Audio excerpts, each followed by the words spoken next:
तो बच्चों कल ये क्लास चल रही थी। आज ये जीव विज्ञान की शाखाएं वाला क्लास चला रहे हैं। तो इसमें पहली बात है, जीव विज्ञान शब्द किसने दिया? लेमार्क और ट्रेवेनस ने दिया। और जीव विज्ञान मुख्य रूप से दो भागों में बटा होता है, एक जंतु विज्ञान और दूसरा वनस्पति विज्ञान, यानी कि जूलॉजी और बॉटनी। अब जूलॉजी और बॉटनी, जू मतलब जूलॉजी, जू मतलब होता है एनिमल, और बॉटनी में बोटेनी का मतलब होता है हर्ब्स या प्लांट। तो ये दोनों हम पढ़ते हैं। अब इसमें क्या होता है कि दोनों, चाहे जंतु पढ़ते हैं चाहे वनस्पति विज्ञान पढ़ते हैं, तो दोनों में कुछ मूलभूत शाखाएं एक ही होती हैं, चाहे जंतु हो चाहे वनस्पति हो। अब जैसे पहली इसमें जो शाखाएं हैं, फॉर एग्जाम्पल जीव विज्ञान की पहली शाखा है आकारिकी।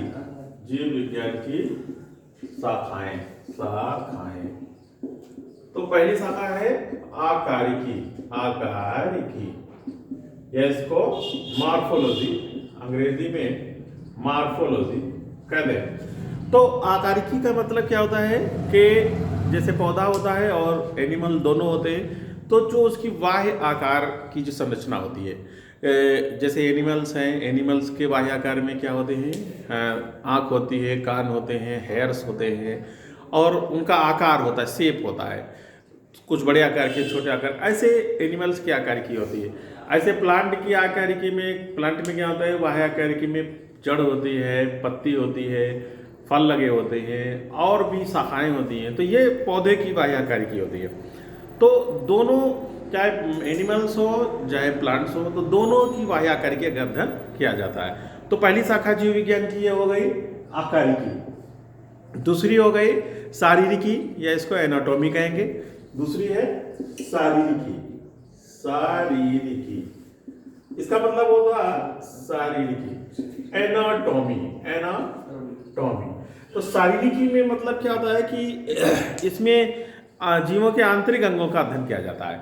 जैसे तुम्हारा मेढक है या खरगोश है, तो उसका पेट फाड़ करके उसके आंतरिक अंग में लीवर कहाँ है, हार्ट कहाँ है, लंग्स कहाँ है, ये सब का अध्ययन एनाटॉमी के अंतर्गत किया जाता है। उसके बाद ऊतकी है, हिस्टोलॉजी है। तीसरा है ऊतकी। ऊतकी इसको अंग्रेजी में हिस्टोलॉजी कहेंगे, हिस्टोलॉजी। तो हिस्टोलॉजी का मतलब क्या होता है कि प्रत्येक अंग देखिए ऊतकों का बना होता है, और ऊतक काहे से बने होते हैं? कोशिकाओं से बने होते हैं। तो कोशिका की संरचना तो बहुत सूक्ष्म लेवल पे हो गई, कोशिका की संरचना बहुत सूक्ष्म लेवल पे हो गई। अब ऊतक, हर जो भी तुम्हारा अंग होता है शरीर का, उस अलग अलग अंग में अलग अलग प्रकार के ऊतक पाए जाते हैं। तो चाहे तुम जब ऊतकी का अध्ययन करोगे, तो जब खरगोश पढ़ोगे तो खरगोश के वृषण की औतिकी पढ़ोगे, खरगोश के लीवर की औतिकी पढ़ोगे, खरगोश के विभिन्न अंग जो हैं शरीर के, उनकी हिस्टोलॉजी की अध्ययन किया जाता है। ऐसे प्लांट्स में भी, प्लांट द्विबीजपत्री पौधों की औतिकी पढ़ोगे, द्विबीजपत्री पौधों में जड़ की औतिकी है, द्विबीजपत्री पौधों में तने की औतिकी है। तो तने की औतिकी अलग होती है, जड़ की औतिकी अलग होती है। तो ये औतिकी एक शाखा है जीव विज्ञान। फिर ये चौथा है कोशिका विज्ञान। क्या है? कोशिका विज्ञान। तो कोशिका विज्ञान को क्या कहते हैं अंग्रेजी में? साइटोलॉजी। साइटोलॉजी। तो कोशिका विज्ञान क्या होता है कि ऊतक काहे से बने होते हैं? कोशिकाओं से मिलकर बने होते हैं। और कोशिका का वाला पार्ट जो तुम पढ़ते हो तो पूरा, तो वो कोशिका वाला पार्ट साइटोलॉजी ही है। कोशिका के भी, कोशिका काहे की बनी होती है, कोशिका की संरचना कैसे बनी होती है, कोशिका के अंदर कौन कौन कोशिकांग पाए जाते हैं, इसका अध्ययन तुम्हारा साइटोलॉजी के अंतर्गत किया जाता है। अब साइटोलॉजी तुम जूलॉजी में भी पढ़ते हो और बॉटनी में भी पढ़ते हो। इसके बाद तुम्हारा शरीर क्रिया विज्ञान। शरीर क्रिया विज्ञान इसको फिजियोलॉजी कहेंगे, शरीर क्रिया विज्ञान। अब देखिए क्या होता है कि इसको फिजियोलॉजी कहेंगे, फिजियोलॉजी। अब देखिए, तो चाहे एनिमल्स हो चाहे प्लांट्स हो, दोनों में शरीर में क्रिया होती है। और जो भी जीवधारी हैं, जीवधारियों के लक्षण जब पढ़ोगे तो देखोगे शरीर की जो जीवधारियों के शरीर की क्रियाएं कौन कौन सी होती हैं? श्वसन होता है, पोषण होता है। अब प्लांट्स में श्वसन अलग प्रकार का होता है, एनिमल्स में श्वसन अलग प्रकार का होता है। एनिमल्स में सांस लंग्स के द्वारा श्वसन होता है, प्लांट्स में पत्तियों के द्वारा होता है। तो उसमें पोषण, पौधों में पोषण कैसे होता है? पौधों में क्लोरोफिल द्वारा पोषण होता है। एनिमल्स पौधों पर आधारित होते हैं, परपोषी होते हैं। तो ये जो है पोषण, श्वसन, मुख्य रूप से उत्सर्जन, 3 मुख्य रूप से शरीर क्रियाएं हैं। तो ये पौधे में भी पढ़ाई जाती है, प्लांट में भी पढ़ाई जाती है, बॉटनी में भी पढ़ाएंगे और ये तुम्हारी जूलॉजी में भी पढ़ाई जाएगी। तो ये तुम्हारा पादप शरीर क्रिया विज्ञान हो गया। अब भ्रूण की, या इसको एम्ब्रियोलॉजी कहेंगे, भ्रूण की, ठीक है, भ्रूण की एम्ब्रियोलॉजी। देखिए एम्ब्रियोलॉजी, देखिए ऐसा है कि सभी, चाहे एनिमल्स हो चाहे प्लांट्स, एनिमल्स और प्लांट्स में भी सबसे प्रमुख जनन सब में होता है। जीवधारियों का एक लक्षण ये भी है जनन।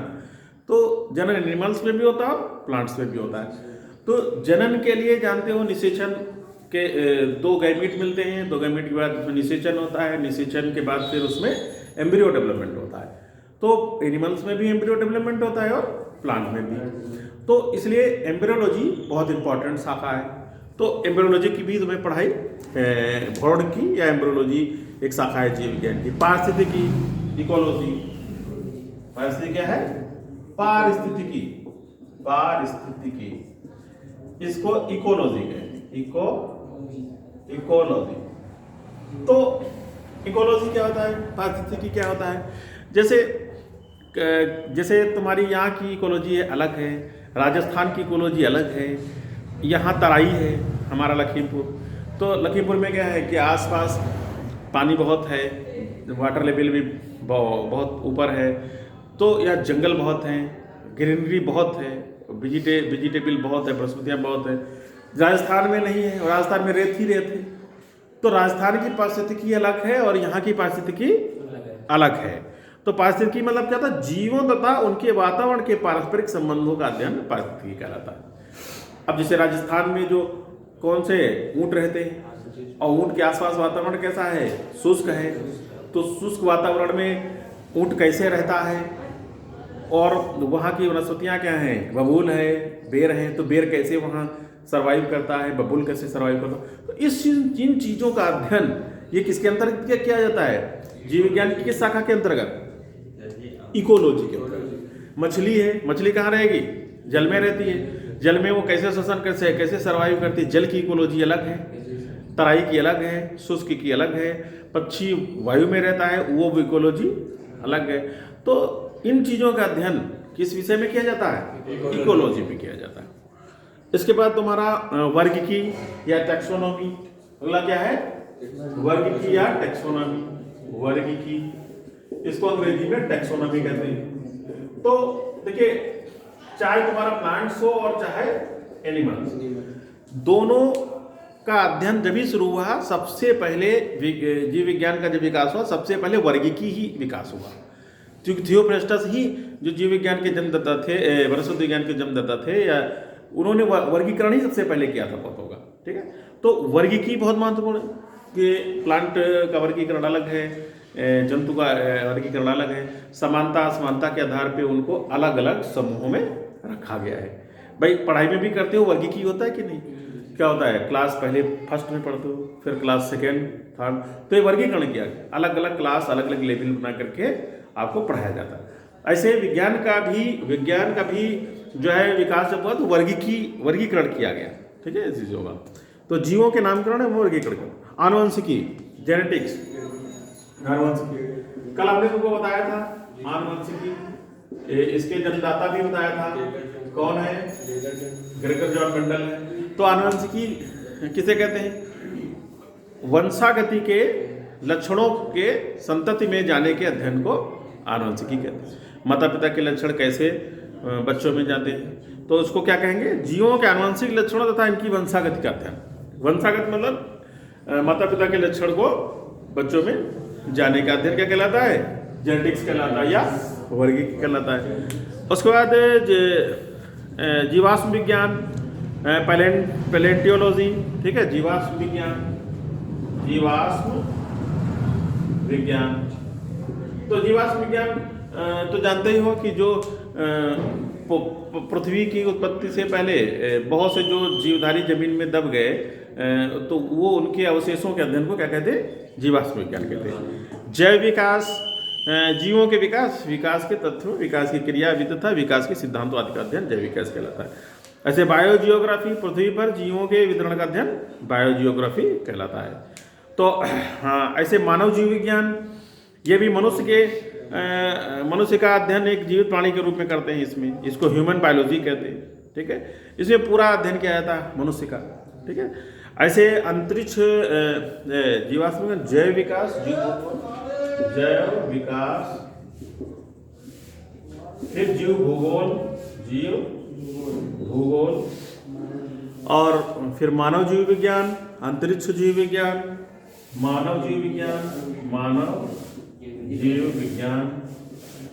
फिर अंतरिक्ष जीव विज्ञान,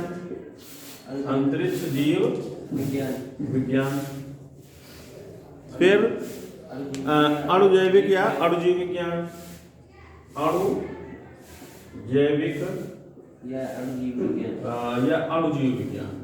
अणुजीव विज्ञान। ठीक, इसके बाद क्या है?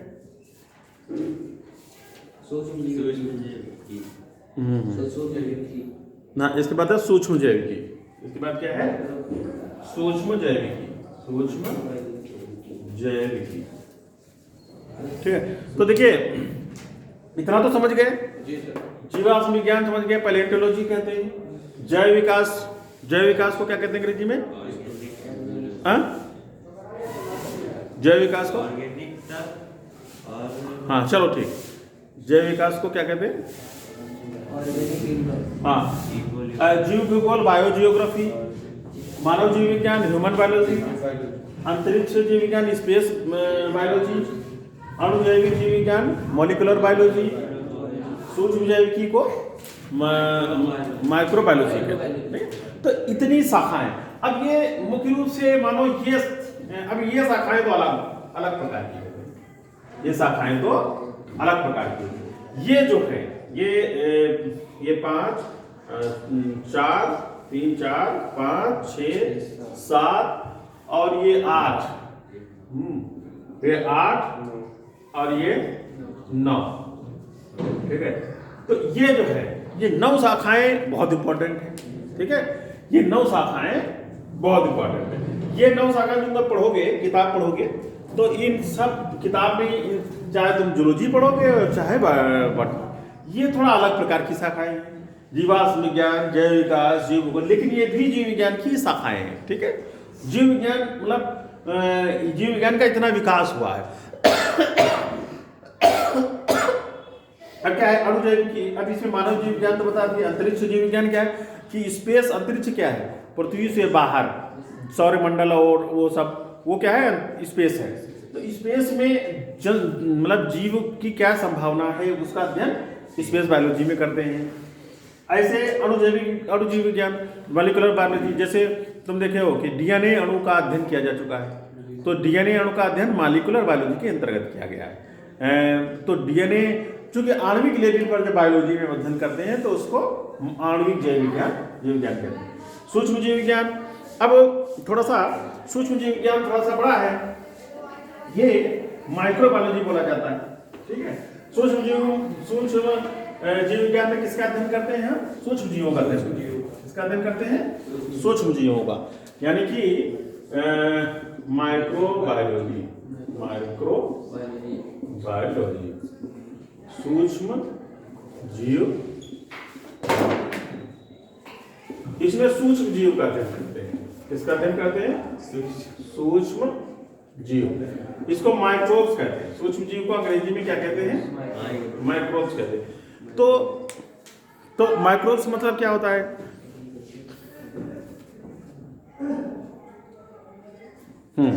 माइक्रोब्स मतलब क्या होता है?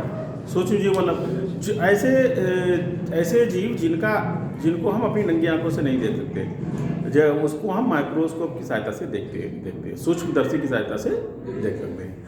तो बहुत छोटे छोटे जीवाणु होते हैं। तो ऐसे जीव वनस्पति में भी होते हैं और जंतु में भी होते हैं। तुम जब वनस्पति विज्ञान पढ़ोगे उसमें क्या पढ़ते हो, वनस्पति विज्ञान में शैवाल और कवक ये सूक्ष्म जीव हैं। जूलॉजी में तुम अमीबा, पैरामीशियम, यूग्लिना ये सब पढ़ते हो। तो जूलॉजी में ये सब तीन क्या और भी कई प्रकार के सूक्ष्म जीव हैं। तो सूक्ष्म जीव जंतु भी हो सकते हैं और वनस्पति भी हो सकते हैं, ये ध्यान में रखना, ठीक है। सूक्ष्म जीव वनस्पति भी हो सकते हैं और जंतु भी हो सकते हैं। तो ये जो है सूक्ष्म जैविकी में। अब सूक्ष्म जैविकी कई प्रकार की होती है, जैसे तुम्हारा कृषि सूक्ष्म जैविकी, औद्योगिक सूक्ष्म जैविकी, चिकित्सा सूक्ष्म जैविकी, जलीय सूक्ष्म जैविकी, ठीक है। तो ये तुम्हारा कृषि सूक्ष्म जैविकी क्या है, एग्रीकल्चर माइक्रोबायोलॉजी क्या है, कृषि सूक्ष्म जैविकी। तो कृषि सूक्ष्म जैविकी मतलब क्या है कि इसमें तुम पढ़ते हो कि दलहनी फसलों की जड़ों में राइजोबियम बैक्टीरिया पाया जाता है। तो राइजोबियम क्या है, बैक्टीरिया है, क्या है, बैक्टीरिया। वो नाइट्रोजन फिक्सेशन का काम करता है। तो ये सब कृषि में, और भी मिट्टी में बहुत से सूक्ष्म जीव पाए जाते हैं। तो जो सूक्ष्म जीव एग्रीकल्चर की दृष्टि से महत्वपूर्ण है, उनका अध्ययन क्या सूक्ष्म जैविकी के अंतर्गत करवाया जाता है। औद्योगिक सूक्ष्म जैविकी, अभी तुम गोला चीनी मिल में जाओगे, देखोगे यहाँ सीरा से अल्कोहल बनती है। तो कैसे बनती है, सीरा से अल्कोहल एक यीस्ट होता है, ठीक है। औद्योगिक सूक्ष्म जैविकी, औद्योगिक सूक्ष्म जैविकी। एक होता है यीस्ट, यीस्ट क्या है, कवक है, ठीक है, कवक जैसा ही है।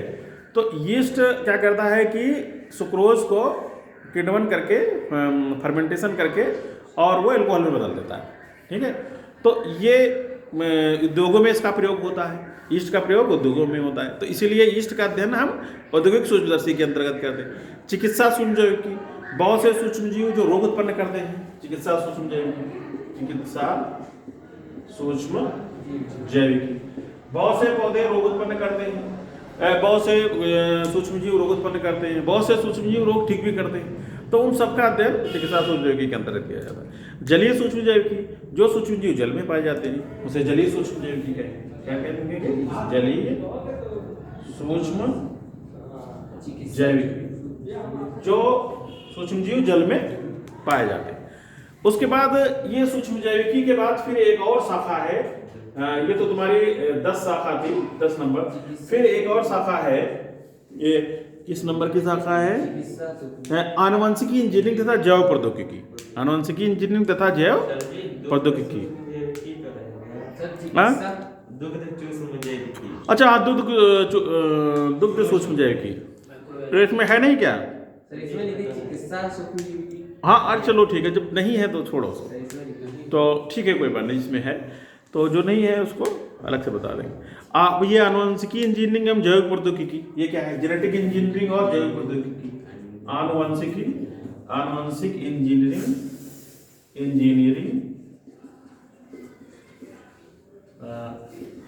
एवं जैव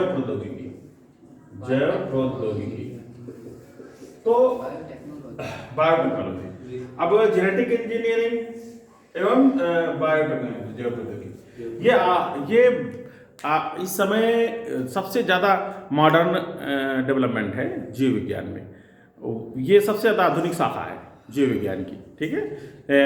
ये जो जेनेटिक इंजीनियरिंग और जैव प्रौद्योगिकी, आजकल इसी के द्वारा ही बहुत नई नई वैरायटी बनाई जा रही है और पौधों में बहुत ज़्यादा चेंज किया जा रहा है, ठीक है। तो ये सबसे एडवांस शाखा है।